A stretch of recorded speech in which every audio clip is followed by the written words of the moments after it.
When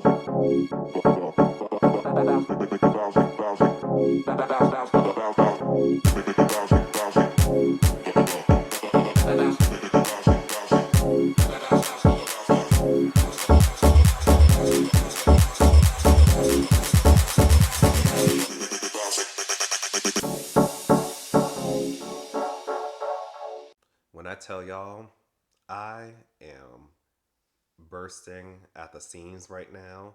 I don't even want to discuss the first half of the episode. I just want to get immediately to the end, from the sit down with JoEllen and Rulla on. But we are going to take this step by step. So let's get into it. The Real Housewives of Rhode Island, Season 1, Episode 5. When I tell you Rhode Island is delivering, they are serving up a full course meal right now, and I am full. Mm-mm-mm. So we open up the episode with a montage of the housewives in typical housewife fashion. And then we get to Rosie. Rosie's kind of setting up the episode as far as she's letting us know we're going to be on a boat later. Two of her gay friends, because we had to emphasize every 2 seconds that they were gay. Two of her gay friends are having a birthday party later on the boat. We fast forward to Alicia's house. JoEllen and Liz, they're visiting Alicia. Now, I will say what you want about Bill. I know there's a lot of red flags here. I know it's like Six Flags. We're past Six Flags with Bill. We're at the United Nations right now. There's like 50 flags between him moving her out of Cranston, him not having her names on the business, him not having her names on the house, him, the whole prenup situation, the fact that if they did a prenup, he wouldn't be getting anything out of it, them being engaged for 9 years. There's red flags everywhere. So I'll give him one green flag. And the green flag is this: every time there's a scene at Alicia's house, Bill is helping to set up. Okay? He's helping with the food. He's putting the food out. He's blowing up the inflatables. He's pouring the champagne. He skimming the pool. He power washing the side of the house. He's doing something to help. So that's the one green flag you're going to get from me, Bill. Okay? So the girls meet up. They start talking. And JoEllen, her grandfather just passed away. And JoEllen was gone on a work trip to Chicago when she found out that her grandfather was ill.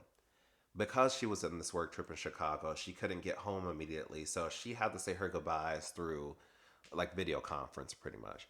And she says that she felt like she was there with him, but I know deep down inside she really wishes she could have physically been there, especially because he was like her father after her father died all those years ago. Then we start discussing the railway outing and the confrontation with Rosie and Alicia. And Liz's impersonation of the situation was hilarious. But after that, we get into the whole Rulla and JoEllen situation. And I'm a little bit with Liz. Liz is in the camp of attacking Rulla is like attacking low hanging fruit right now. This girl is already looking like a clown on national TV. Let her get embarrassed. The only thing that is justified, I'm with JoEllen when they attack them for Brian calling her job. Rulla, if you want to stand by your man while he does something like that, then you got to get red with him. It's as simple as that. But Liz wants Rulla to pretty much tell everyone, stay out of my business. This is where I am. And two things. Rulla doesn't even need to verbally say it because we see where Rulla's standing right now. We see Rulla is constantly defending her man. So she's already telling y'all, this is where I stand. Let it go. The second thing is this. Rulla did kind of say it. When Rulla first came onto the scene a few episodes ago, when she met with Liz and Kelsey, she brought up how Liz and Jerry had their indiscretions, and she said, look at your marriage now. It's fine. And she's insinuating, we're going through it now, but down the line, we'll be fine. So, as Sutton Strack would say, let the mouse go. If she wants to look like a clown on national TV, let's go to the circus. Let it be. But JoEllen says that she's empathetic, and Liz is like, girl, who are you fooling? She laughs in JoEllen's face, and I'm like, yeah, JoEllen, who are you fooling? We get to the next scene, and the next scene is at Kelsey's house. Ashley, she goes to Kelsey's house to get her hair done in the salon. Now, last time Ashley got her hair done was at her sister's house on the counter while she was hanging in the kitchen sink. So This is an upgrade for Ashley. I don't blame her. I'm like, girl, you got a salon in your house? Like, I see why Kelsey's hesitant to leave.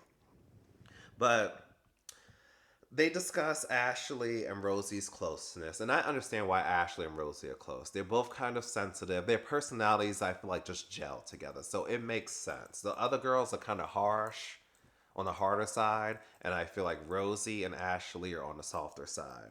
So Kelsey, she feels like she can't connect with Rosie though, and then she talks about how Rosie came to get her hair done, and Kelsey got offended that Rosie didn't shout her out on social media, and just give her that promotion pretty much. And so my thing is this: what if Rosie didn't like the hairstyle? And unless it's in your agreement that hey, regardless of how this comes out, you need to promote it. If she didn't like it, she doesn't need to promote something she doesn't believe in. Because even in the confessional, Ashley said, "Oh, if I'll promote this, unless I don't like it." So, and Ashley's the influencer, and Kelsey acknowledged that too. So maybe she didn't like the hair. But we'll get to that whole situation later on. But it's silly drama. It's silly drama, which I guess you need some silly drama in the midst of all the seriousness of the cheatations of it all. The next scene we get to the boat ride. And let me tell y'all, I love day drinking on a boat. A boat hates to see me coming, especially if there's drinks and food. And there was drinks and food on this boat. The food looked good. The drinks were looking good. The gays, they looked good. Alicia, she really looked good walking up. Kelsey, she looked good. You want me to tell you who did not look good? Most of the ladies looked good. Rosie looked like a fool. Rosie, you look like a fool. And wasn't this your friend's event? This is your friend's event. You're, it's their birthday. You're inviting all these girls, and you come looking like that. Not, no bueno. No bueno. So Rula, she gets the Nene Leaks entrance. After all the girls are there, Rula gets her. She comes, sauntering in, and she says hi to everybody, including JoEllen. And one thing I love about Rula is because everyone's talking about how Liz is intimidating, JoEllen is intimidating. Rula is not scared of anyone. She comes on there, she says hi to everyone, and then gets in that confessional. She says, if JoEllen starts with me, hopefully she's a good swimmer because then she imitates throwing her overboard and then goes, these Newport waters, they're cold. But JoEllen says hi to her, and JoEllen keeps it cordial just because she's still on the heels of her grandfather passing. The girls, they board the boat. They start talking. They're having a good time. Liz, she offers to help the sailors. I guess, are they sailors? I don't know what they're called. Is it just the staff? But she helps the sailors. She offers to help the sailors with the sails. And as soon as she does that, she must have spoke up their troubles into existence because one of the sailors ends up falling on the ground. And she's like, see, told you. Should have had me helping. But the girls are sitting and talking, and then Kelsey and Rosie, they end up talking. Rosie, she goes, before we even get there actually, Rosie starts talking to Ashley about how she doesn't understand why the girls don't like her. It's because you're messy. Rosie, you're messy. And you piss me off because you're messy and you're a crybaby. Like I said, I love my girls messy. If you're going to be messy, stand in it. I saw a lot of people comparing Rosie. They keep saying she's the Whitney Rose of Rhode Island. She is not. Because one thing Whitney Rose is not going to do, Whitney Rose is not going to start something and then be like, oh, I'm in tears. Like, she'll get emotional, but Whitney Rose is going to argue and be messy and get into the mess too. She will not back down. I'm tired of her crying. It's just so annoying. But she doesn't understand why the girls dislike her. She can't see through her messiness. The girls, they come all walking over because they sense there's a conversation happening, aka the producers is probably in the back like, they talking about you, Kelsey, go over there. So they come over. Kelsey confronts her about not shouting her out on social media. Rosie's pretty much like, I mean, I didn't know you wanted me to shout you out. We didn't take pictures or anything like that. It gets heated. They start yelling at each other. While they're yelling at each other, everyone else is not paying it any mind because this argument is so silly. Rulo's over there drinking and whispering to somebody and giggling. The guys are over there playing F Mary Unalive. And yeah, everyone's just like, whatever. This argument is silly. Y'all are screaming on this boat about some hair promotion. I mean, it's funny. It's silly, but like I said, it's funny. We need silly arguments in the midst of serious issues. So, but that happens, and finally, Kelsey she gets up and just walks away. And here we go. Like I said, Rosie is crying. Wouldn't be Whitney Rose. If Whitney Rose is crying, it's because she's drunk. That's why. Like she's not crying just to cry. Whitney Rose is drunk and crying, and even when she's drunk and crying, she's still ready to argue. So, no, let's not compare the girls. Whitney don't deserve that. I know we drag Whitney. I love dragging Whitney, but she don't deserve that. She's no Rosie at all. But yeah, we get past that, and we get a quick scene with Liz and Jerry. So Liz and Jerry are spending one last time on the Gypsies. Is it the Gypsy? I was about to say the Gypsy Rose, child. I think it's just called the Gypsy. They spent one last time on his boat before because they sold it.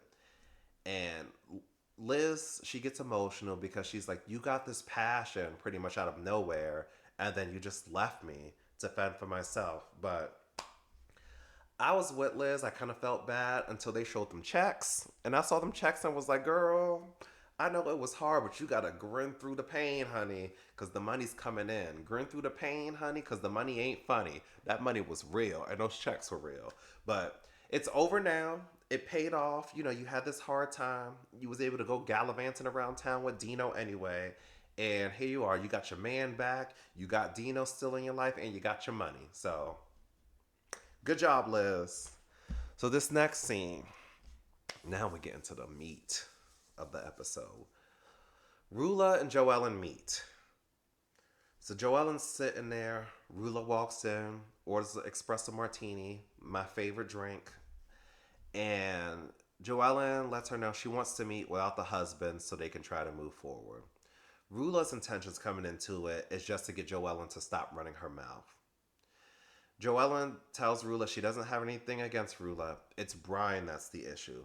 She feels like Brian is doing her dirty and she doesn't like it. And I'd have an issue, like I said, after he called my job. I don't care if I'm gossiping about you on the streets. That has nothing to do with my job, okay? You don't see me call. I should call your job and tell them you're cheating on your wife then. If that's the way you want to play, you want to air out what we're doing on the street style jobs, let me call your job. So Rula, she tells her, look, it's not going on anymore. JoEllen tells her it is. And Rula says she would like to know, like, come up to me. I appreciate the honesty. It's like you're saying that, but then when we come up to you, girl, you're like, oh no, this isn't true. This is AI. It was the aliens, Area 51. It's a conspiracy. None of it is real. Like, girl, you want the truth, but you really don't want the truth. And this is why I'm saying you got to recognize these things and just let it go. But JoEllen pulls up text messages and then says she knows the mistress because the mistress' son goes to daycare with JoEllen's son. So she shows her the text messages. Rula tells her the text messages are fake, and JoEllen's like, "No, I physically looked in the phone."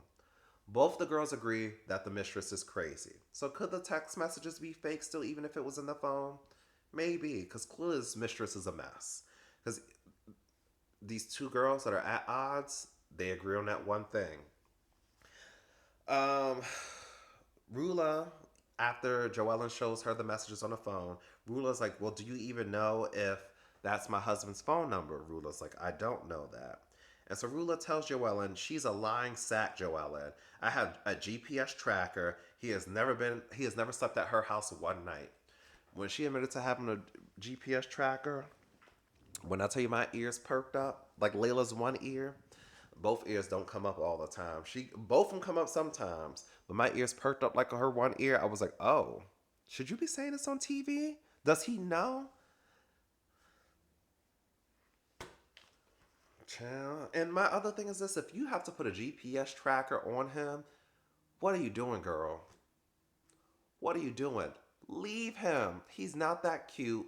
He is playing you like a fiddle, has you looking like a clown. You look 10 times better than him. You make your own money. Like, he has you stressed out. You're putting a GPS tracker on him. It's not worth it.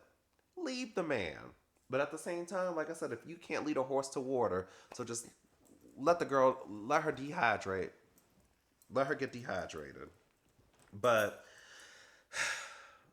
JoEllen, after she says, after Rulla says that he's never spent the night at her house, JoEllen's like, yeah, because he's going there in the morning.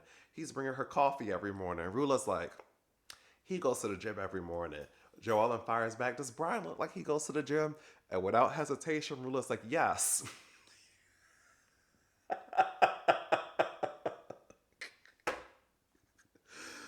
Rulla is delusional. When she would have said that, JoEllen rolled her ass. And when I tell you, if I was JoEllen, as soon as Rulla would have said that, I would have not said no other words. I would have just got up and just walked out the scene. I wouldn't have said anything to her, to the producers, the cameraman, the bartender.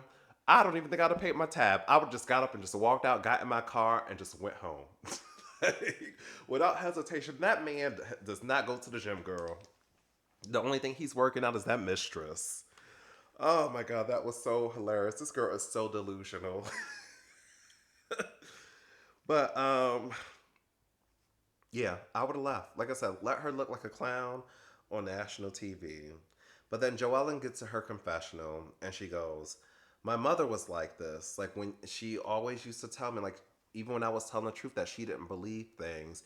And because my mother was like that, it makes me feel like when people were telling me I'm lying or they don't believe it, I have to go out my way to prove that I'm telling the truth. And what my thing is this, JoEllen, don't project your personal issues and your childhood trauma on Rulla. Yes, Rulla looks like a fool. Yes, you were right about her husband. But don't use your childhood trauma as an excuse to keep pushing and pushing and pressing the issue.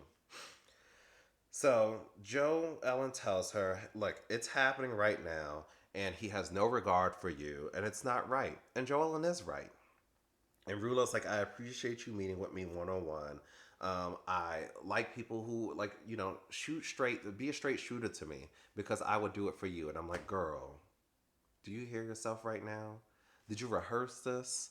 What's going on, Rula? What's going on? Because everything you're saying is not translating. You're being a hypocrite right now. And so she's like, I'm going to try to get past it with you. I've just been going through a lot. And when she says that, you can tell it felt like she was holding back tears. And I feel bad for the girl. She's trying to put on a strong facade, and her husband's making her look like a clown. Everyone's whispering in her ears. And it's like she knows it's happening. She just doesn't want to accept it. I don't know how many times I can say this. I can say it till I turn as blue as my shirt. You just gotta let it go. Let her figure it out on her own. Because I think down the line she will figure it out on her own. She's just not ready to accept it yet. But we get to this next scene, okay? And I'm gonna lay it out with how I was thinking in the moment before I get to how I felt about everything. So everybody meets at one of Bill's restaurants because they're gonna all get on a bus together to go to this polo match. Everyone's there except for Ashley and Jared. I almost forgot about them again. Ashley's disappointed me. She is disappointed me because she's from Virginia. I'm from Virginia. If you haven't seen my last video, I've never seen The Bachelor before, so I had no impressions of her coming into this. She was a new housewife, just like the rest of these girls. So when I heard she was from Virginia, I was like, "Ooh, okay, someone from my home state." And she too soft, child. She too soft. These girls are eating her up. But everyone's there except for her. While they're there, Brian, I'll hand it to him. After that whole Studio 54 party, I was not expecting him to show up. But after this episode, he probably is not going to show up anymore. Brian gets there, everyone's there. Brian gets a call that his mom is on the way to the hospital. So they're going to leave. They're going to go meet up with the mom, and they're going to try to meet them at the polo match. That's red flag number one. So first, I didn't think this whole mistress thing was in play. I just thought that Brian did not want to ride with Rula and JoEllen and JoEllen's husband, all of them on the bus together. Because it's going to be messy. He doesn't want to be cornered. He doesn't want to get into an argument. This is his first time seeing them after that whole debacle at the Studio 54 party. So I thought it was just a cop out so they can just get in a car and drive there. And that way, if something happened at the polo match too, they can just get in their car and drive off. So And when I thought that, I was like, oh, JoEllen's proving my point because at first JoEllen's being nice. She's like, I'm praying for you, best wishes, and they're FaceTiming Rulla on the phone. And at first, I didn't even think Rulla would have answered the FaceTime because I'm like, well, if they're lying and they're in the car just on the way to the polo match, you shouldn't answer the FaceTime because then they can see where you are. But then I was like, you can lie and say you're on the way to the hospital. So that tracks. So they end up, where are we at? Hold on, y'all. So yeah, so then this further proved what I was thinking because soon as they get off the phone with Rula, Joellen looks at her phone and was like, oh, Brian's trying to meet with the mistress. So in my mind, I'm like, okay, this is exactly why Brian didn't want to get on the bus with y'all because y'all were going to corner him with some BS on the bus and he was going to have to fend for his life with nowhere to run. So, excuse me, y'all. I was like, I get it.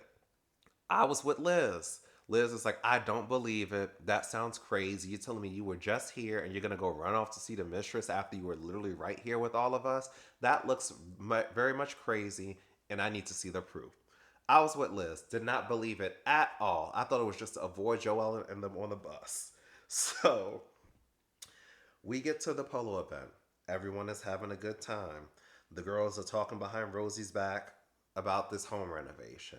And yes, Rosie is messy, but we're going a little hard on her. We are going a little hard on her. Um, what's more interesting to me is I want to know because everyone's talking about, oh, she's not renovating or the house is not going to be that big and stuff like that. I'm trying to figure out where exactly is the majority of her husband's money coming from.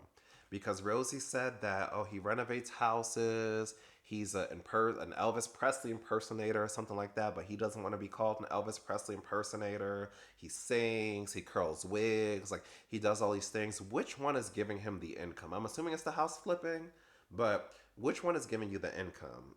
Because y'all had multiple condos apparently, because you sold your condo, he sold his condo, so y'all can get this house with the 3 car garage and a half a bedroom. What's going on with the money for real? You know what? I was just judging these girls for talking about her. Maybe they should be gossiping about this house because this is going to open up the door for more questions. We okay. I'm okay with it. But Brian ends up showing up. They actually show up. Brian and Rula show up, and I'm surprised. So they show up. Everyone's talking. They're having fun. Brian's chatting with JoEllen's husband. I'm like, oh, okay. Things are starting to look up. All the guys are talking. They're talking about their rings. Brian doesn't have his ring on. I'm like, oh, Lord. Okay. Maybe he just forgot it. Hell, look. I'm not trying to call myself out, but I don't have mine on either. I think mine is probably over there on the counter somewhere. But look, he don't have it. My ring is coming with me out the house, though. I'll tell you that. But he doesn't have his ring on. And so he's like, "Oh, I was greasing a child's hair, so I had to take it off. But it's in the car." So I'm like, "Okay, you were going to go see your mom in the hospital. When were you greasing your child's hair? Were you greasing his hair in the car? Was he in the car on the way to the hospital with y'all? The story's not. It's not storying, okay? Like, it's not. I don't know what you're talking about, but you're talking nonsense, Brian. So he goes to the car to get the ring. And so while he's doing that, the mistress, she's posting pictures. And she posts a picture of her in the car. And so JoEllen lays out the timeline, and I hate to say it. I don't hate to say it. JoEllen was right. JoEllen was right. Liz asked for proof. I wanted to see proof. JoEllen laid out the timeline for us. And when they said JoEllen is a PI and she will get the information, JoEllen had it all out to a T. She needs to not be a beauty consultant. She needs to go be a lawyer. Or she needs to go be a PI, actually. She will do so great with that. So she laid out the timeline. He had the ring on earlier when they were at the restaurant. The ring disappeared. He went to go see the mistress. The mistress is in the car. I'm like, damn, you couldn't pick another day to go see the mistress? A day that y'all weren't filming? Because I know y'all aren't filming 7 days a week. There's plenty. You did not have to see the mistress that badly. But he went to go see the mistress child. I'm buying it. And so Brian and Gary, they're talking, and Liz and Rula approach him and they're like, hey, can we go over here? And Brian's like, I'm not doing this on camera. So He tries to walk off, and while he walks off, this band starts playing, and it sounded like they was playing clown music because he's a clown, so it makes sense. And so he's scurrying off like the rat he is, and Liz, not Liz, JoEllen ends up going to Rulla and shows her the picture. She's like, "Hey, like the mistress is posting this." Brian walks over, he sees this. Rulla turns to Brian and is like, "Hey, like, what is this about?" Brian gets mad at Joellen and he tries to attack Joellen, saying, "You're perpetuating this story." Joellen snaps. She's like, "Stop saying I'm perpetuating." She starts yelling at him. And so Rula even turns to Brian. Through the yelling, you can hear her say, like, she's not perpetuating it. Don't try to throw that on her. So props to Rula for defending Joellen right there. So then she turns to Joellen. She's like, "Look, girl, you don't need to yell. Don't yell at him. Let's talk. Because when we start yelling, things get lost in translation. Let's talk so everybody's points get across, and let's see, Brian, you try to fight your way out of this." So I was with her. So Joellen takes Rula to the side and she's like, "Look, girl, like I'm telling you, it is still happening. If you want me to get the proof, I will get the proof, but it's still happening, and you were looking like crazy on these streets." Brian comes over. Liz is confronting him. Joellen is confronting him. The husbands, they're like, "Look, we already know what's going on, and I'm in the camp with the husbands. We already know what's going on, y'all. So let the girl figure it out. She wants to look like a clown. Give her the clown makeup. It is fine. Let her figure it out." But Brian and Rula end up leaving, and then Rula gets in the car after she just said that Joelle is not perpetuating the story. She gets in the car. It's like, why do they keep perpetuating the story, girl? She's so delusional. I really feel like Rula's gonna be a bad bitch when she leaves this man. I'm gonna give her. She's gonna. I think season two, next season, will be the divorce arc, and then season three, we're gonna really enjoy her. So it's coming. We're gonna figure it out. But this was a great episode. I'm really enjoying Rhode Island. Let me know what you guys think. Bye, y'all.